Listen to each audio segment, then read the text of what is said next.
Welcome to doctor Maithili's music therapy channel. இன்றைய பதிவிலையும் பிள்ளைங்களோட ரீடிங் ஸ்கில்ஸை எப்படியெல்லாம் வளர்த்துக்க முடியும் அப்படின்ற தலைப்பில் சில செய்திகளை நம்ம பகிர்ந்துக்கலாம். இது டிசிப்ளின் அப்படின்னு ஒரு வார்த்தை உண்டு. அந்த டிசிப்ளின்றது படிக்கிறதுலேயும் வச்சுக்கணும், கிளாஸ் ரூமில் இருக்கிறதே இருக்கணும். அப்புறம் நடைமுறை பாவனை, அதாவது அவங்களோட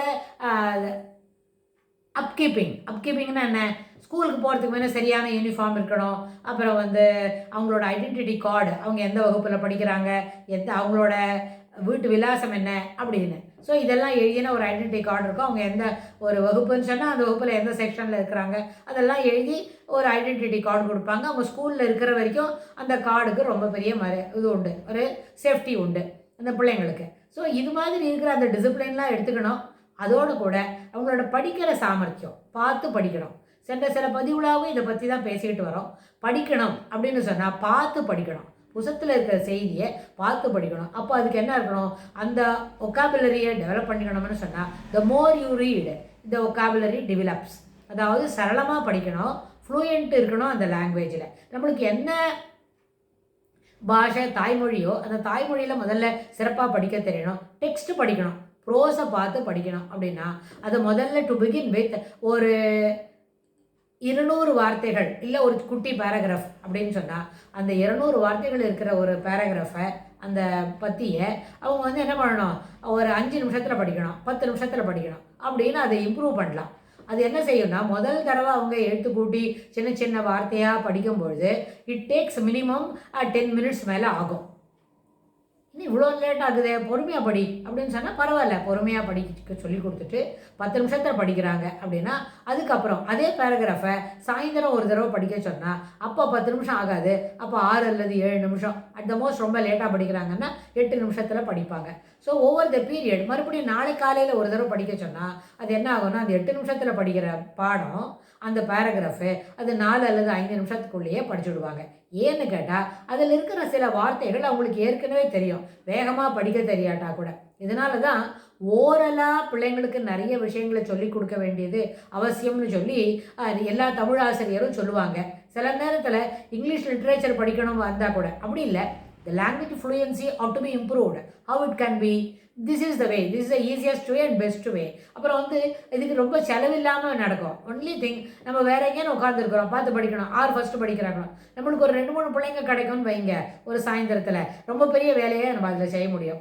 ஏன்னு கேட்டால் சும்மா இந்த நேரத்தில் விளையாடி டைம் பண்ணுறதுக்காகலாம் விளையாடுறது ரொம்ப அத்தியாவசியம்தான். ஏன்னா மாலை முழுதும் விளையாட்டு என்று பழக்கப்படுத்திக்கொள் அப்படின்னு சொல்லி பாரதியார் சொல்லியிருக்கிறாதான். ஆனால் மாலை முழுதும் விளையாட்டுன்னு சொன்னால் அந்த விளையாட்டில் எது போல் நமக்கு பகுதி இருக்கணும் அப்படின்னா, ஓடி விளையாடு பாப்பா தான், ஓடி விளையாடணும் தான். ஓடி விளையாடுறதுக்கு இல்லை, இடம் இல்லை அப்படின்லாம் சொன்னால் இந்த மாதிரி ஒரு ஃபன்னி கேம் அப்படின்னு சொல்லி வச்சுட்டு ரொம்ப விளையாட்டுக்குள்ளே ஒரு விளையாட்டு அப்படின்னு சொல்லி ஆளுக்கு ஒரு புத்தகத்தை கொடுத்து ஒரே வயதுடையவர்களாக இருந்தாலும் பரவாயில்ல, வேறு வேறு வகுப்பு படிக்கிறவங்களாக இருந்தாலும் பெரிய வகுப்பு பாடத்தையும் சின்ன பசங்களுக்கு படிக்கிறதுக்கு ஒரு வாய்ப்பு கொடுக்கலாம். இல்லை சின்ன பசங்களோட பாடத்தை படிக்கிறதுக்கும் பெரிய வயதுடைய பிள்ளைங்களுக்கும் ஒரு வாய்ப்பு கொடுத்து எல்லாரும் ஒரே பேராகிராஃபை வேகமாக படிக்கணும் அப்படின்னு சொன்னால் யாரால் அந்த அளவுக்கு மொழியில் ஒரு ஈடுபாடு காட்ட முடியும்?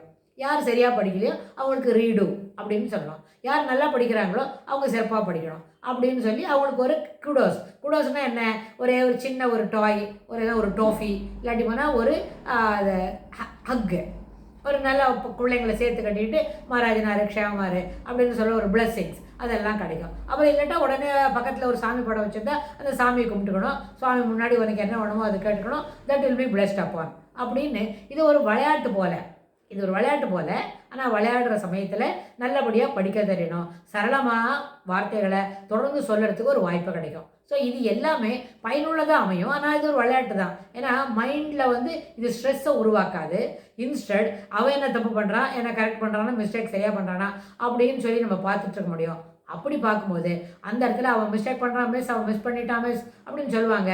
அப்படி இல்லைப்பா கரெக்டாக படிக்க சொல்லு, ரீட் இன்னொரு தடவை படி, ரீட் ரிசைட் அகெயின் அப்படின்னு சொல்லலாம். அதுக்கப்புறம் அவங்கள இது மாதிரி படிச்சுட்டாங்க அப்படின்னா அந்த படித்ததில் உனக்கு என்ன புரிஞ்சுது அப்படின்னு பக்கத்தில் இருக்கிறவங்கள கேட்கலாம். அந்த பக்கத்தில் இருக்கிற பையனை அது கவனிச்சது இருந்ததுன்னா அதில் என்னெல்லாம் படித்தாங்க அப்படின்னு அவங்க சொல்லுவாங்க.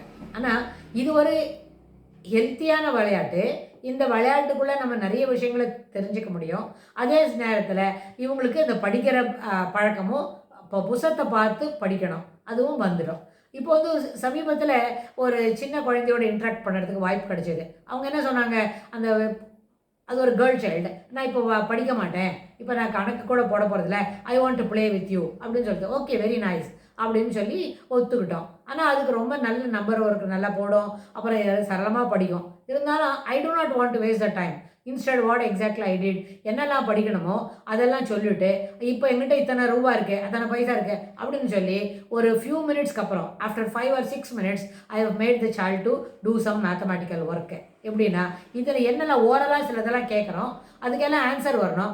ஆன்சர் வரத்துக்கு நான் வந்து ஒரு சப்ட்ராக்ஷன் சம் சொன்னால் அந்த சம்மை போட்டு பார்த்தா அதுவும் கரெக்டாக நம்பர் அப்படின்னு சொல்லி லைட்டர் வெயினில் நம்பர் ஒர்க் ஆரம்பித்து பெரிய அளவில் பெரிய டபுள் டிஜிட் நம்பரில் என்ன பண்ண ஆரம்பித்தோம், ஆடிங் சப்ட்ராக்ஷன், அடிஷன் சப்ட்ராக்ஷன் ரெண்டுமே நம்ம போட துவங்கினோம். இது அப்போ அதுவே தெரிஞ்சு மேமே நீங்கள் கொஞ்சம் கழிச்சு you are making me to make sums yes definitely. ஏன்னா விளையாடும் தான், தெர் இஸ் நோ ஹரி, இந்த கணக்கெல்லாம் போடாட்டா தப்பு அப்படிலாம் இல்லை. Instead what exactly we started playing, we played only. After that in between in the midst of play we have started working for number works அப்படின்னு பார்த்தோம். அதனால் ரீடிங் ஸ்கில்ஸ் எப்படி வளர்த்துக்கிறோமோ அதுபோல் ஃபங்க்ஷனல் எபிலிட்டி, அதாவது அந்த எழுத்துக்களை படிக்கிறது, சொல்லுறது, அப்புறம் எழுதி பார்க்குறது, அதுக்கு அப்படியே மொத்தத்தையும் முழு அளவில் சொல்லி பார்க்குறது, இது எல்லாமே அந்த ஸ்கில் இருக்க வகுப்பறையில் எந்த விதமான நம்மளோட செயல்பாட்டு முறையை வளர்த்துக்கணுமோ அது எல்லாத்துக்கும் இது பயனுள்ளதாக அமையும்னு சொல்லி இந்த பதிவை நம்ம நிறைவு செய்கிறோம். இதுக்கு தொடர்புடைய செய்திகளை வரப்போகிற பகுதிகளில் பார்க்கலாம். தேங்க்ஸ் ஃபார் வாட்சிங்.